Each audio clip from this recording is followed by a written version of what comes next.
Nik Bear Brown, build it with a CLI, then take it apart. How fast is my model?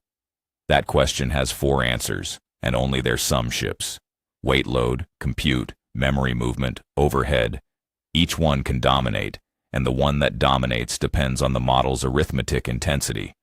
Optimizing the stage that isn't the bottleneck is the most common wasted week in embedded ML. The predictor tells you which stage to fix before you spend the week. Ask for the experiment. In the terminal, Claude, write latency.py, given a model's max, wait bytes, activation bytes, and a target's G-flop S plus bandwidth plus overhead, estimate per stage time and total. Read it before trusting it. Wait load is wait bytes divided by bandwidth. Compute is max divided by G-flop SS. Memory movement is activation bytes divided by bandwidth.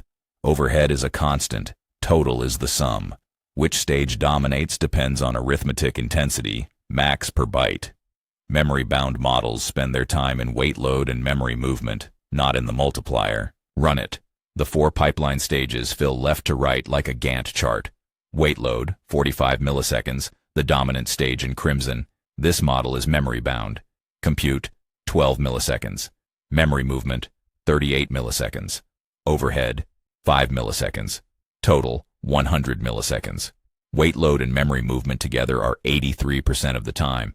The compute stage isn't the problem. NT8 makes the model 4 times smaller. That shifts arithmetic intensity. Iterate, Claude, rerun for the NT8 model, show which stage shrinks. Rerun. INT8 drops weight bytes by 4x. Weight load falls from 45 to 11 milliseconds. Memory movement drops from 38 to 10. Compute stays at 12. The max are unchanged, only the bytes moved. Total, 38 milliseconds. Now compute is the dominant stage in crimson. The bottleneck shifted. A different knob moves it from here. So, the bottleneck depends on arithmetic intensity, not total flop count. Memory bound, weight load and memory movement dominate. Quantization moves those. Compute bound, compute dominates.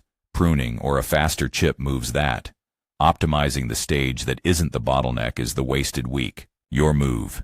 Get your model's MAC count and weight bytes from a profiler, and your target's G-flops and memory bandwidth from the datasheet.